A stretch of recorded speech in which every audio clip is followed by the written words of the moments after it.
बिहार के छपरा में जहरीली शराब पीकर मरने वालों की संख्या बढ़ती जा रही है। उधर मुख्यमंत्री नीतीश कुमार का रवैया किसी की समझ से बाहर है। पहले उन्हें सदन में गुस्सा आया और अब उन्होंने कह दिया कि जो शराब पिएगा वो तो मरेगा ही। अन्य राज्यों में भी बहुत भारी संख्या में लोग जहरीली शराब से मरते थे, तो हम लोगों ने तो शराब लागू कर दिया। लेकिन आपको मालूम है सबसे पहले 16 में ही ना जहरीली शराब की बात हुई थी, और उसका जितना जहरीली शराब हम लोगों ने उस पर कितना एक्शन करवाया था। तो जितना जहरीली शराब, और जानते ही हैं कि लोगों को सचेत रहना चाहिए।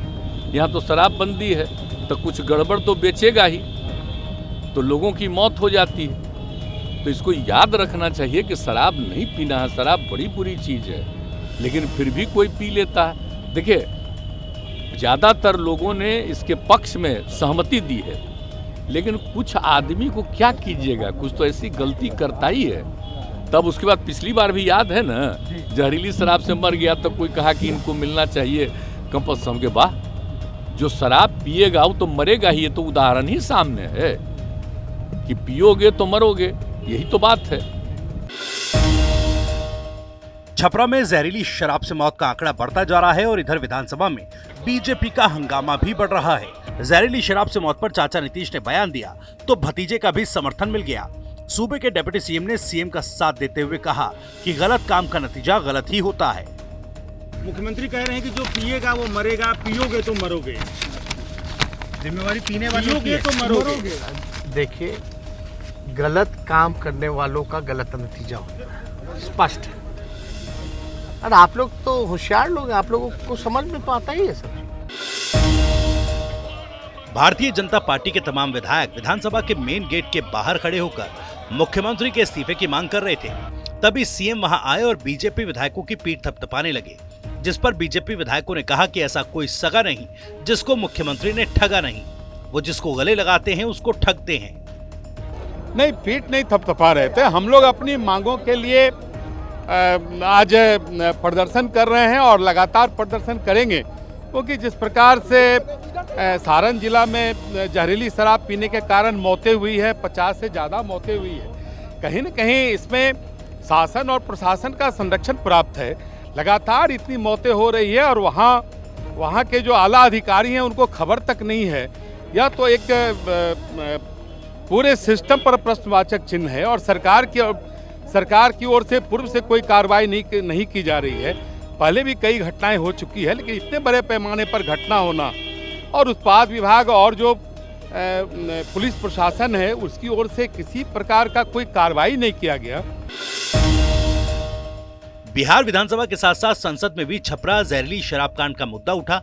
पश्चिम चंपारण से सांसद और बिहार बीजेपी के प्रदेश अध्यक्ष संजय जायसवाल ने नीतीश सरकार के खिलाफ सख्त कार्रवाई की मांग की।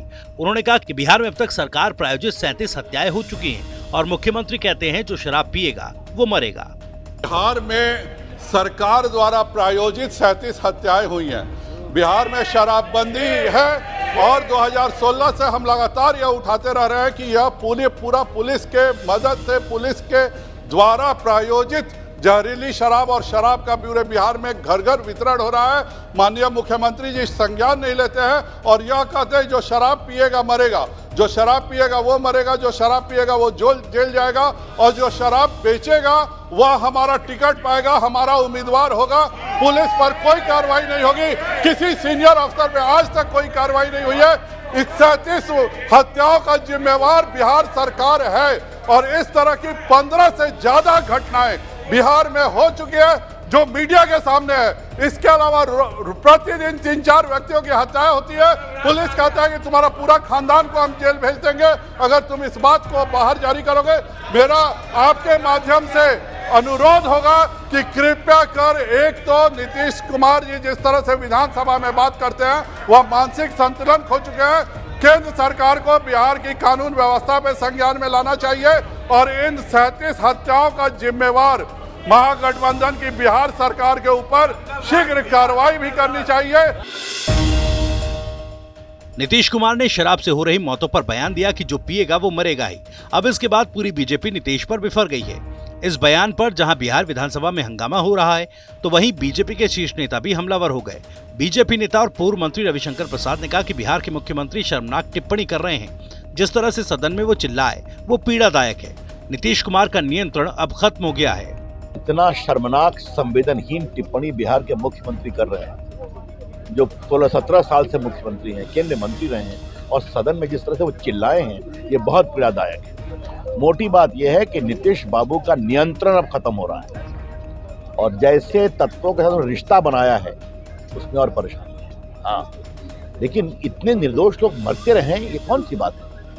अब तो कोई सवाल नहीं पूछेगा क्या? बिल्कुल पूछेगा, और आपको जवाब देना पड़ेगा। जहरीली शराब कांड के बाद अब नीतीश कुमार की सरकार की सहयोगी पार्टी सीपीआई एमएल ने शराब कांड में जान गंवाने वाले के परिजनों को मुआवजा देने की मांग की।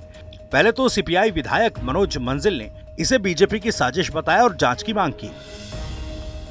बिल्कुल भाजपाई साजिश की जांच होनी चाहिए सारण जहरीली शराब कांड में। देखिए, शराब की सरकार की जिम्मेदारी है, शराब रोके। सरकार ने शराबबंदी कानून लागू किया है। सदन में मुख्यमंत्री कहते हैं भाजपाई विधायकों को कि आप शराबी हो, आप शराब बेचते हो। आज आप कह रहे हैं कि शराब से मौतें हुई हैं, साजिश भाजपा की है। ये सरकार की जवाबदेही है, इसलिए तो हम कह रहे हैं कि जहरीली शराब का जो कांड हुआ है, भाजपाई साजिश की जांच होनी चाहिए। यही सरकार की जिम्मेवारी है, और उनके आश्रितों को 10 लाख रुपए मुआवजा मिलनी चाहिए। कड़ी कार्रवाई हो शराब माफियाओं पर। छपरा शराब कांड की गूंज बिहार विधानसभा से लेकर देश की संसद तक सुनाई दे रही है। एक और जहां बीजेपी सरकार को घेरने में लगी है, तो वहीं आरजेडी के बागी विधायक सुधाकर सिंह ने जहरीली शराब कांड पर नीतीश सरकार को निशाना बनाया। पूर्व कृषि मंत्री ने कहा कि शराबबंदी गुजरात में भी फेल है, लेकिन ये नरसंहार सरकार की नीतियों की वजह से हुआ।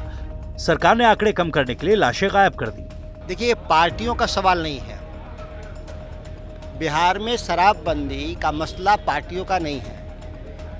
ये सरकार में शीर्ष पर बैठे हुए लोगों का मानसिक दिवालियापन था कि एक ऐसा कानून उन्होंने लाने का प्रयास किया जो देश में अन्य राज्य जहां इसको अपनाया था वो फेल था, जैसे गुजरात। और यह बात भी सही है, कल भी मैं बोला हूं, आज भी बोला हूं। मैं संख्या पे जा नहीं रहा, संख्या कितनी हो गई है। जितने पोस्टमार्टम के अलावा मैं जानता हूं कि बहुत सारी लाशें गायब कर दी गई हैं वहां। सरकार तो पोस्टमार्टम तक ही बात करेगी जो आंकड़े हैं, लेकिन नरसंहार है। बिहार विधानमंडल में बीजेपी की तरफ से किए जा रहे हंगामे के साथ ही अब राज्यसभा और लोकसभा में ये मामला काफी तेजी से उछल रहा है। बीजेपी के राज्यसभा सांसद सुशील कुमार मोदी ने नीतीश सरकार को आड़े हाथों लेते हुए कहा कि शराबबंदी के कारण 4 लाख लोग जेल में हैं। बिहार में नीतीश कुमार की सरकार राज्य को पुलिस राज में बदल देना चाहती है। हम शराबबंदी के पक्ष में हैं, लेकिन इसकी समीक्षा होनी चाहिए। एक मुद्दा था, बिहार में जहरीली शराब पीने से 40 से ज्यादा लोग मर चुके हैं, और पिछले 6 साल में 1000 से ज्यादा मौत केवल जहरीली शराब पीने से हुई है।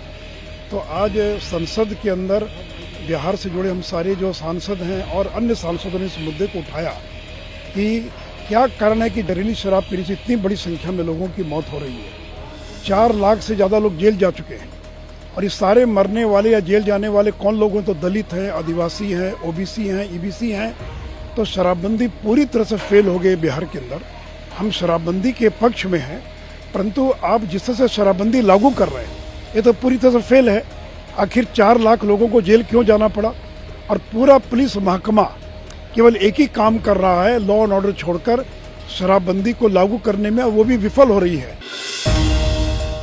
झारखंड में रेलवे के अधिकारी अवैध खनन को बढ़ावा दे रहे हैं। प्रवर्तन निदेशालय की ओर से कराए गए अवैध खनन की जांच में पता चला कि बिना चालान के 3500 से ज्यादा रेलवे रैक से पत्थरों को ढोया गया। इस संबंध में मुख्यमंत्री हेमंत सोरेन ने केंद्रीय रेल मंत्री अश्विनी वैष्णव को पत्र लिखा। इसमें उन्होंने बताया कि मामले में रेलवे के अधिकारियों की संलिप्तता सामने आने के बाद झारखंड सरकार ने उच्च स्तरीय जांच कराने का फैसला किया। इसी के साथ उन्होंने रेल मंत्री से मामले की जांच में सहयोग की मांग की।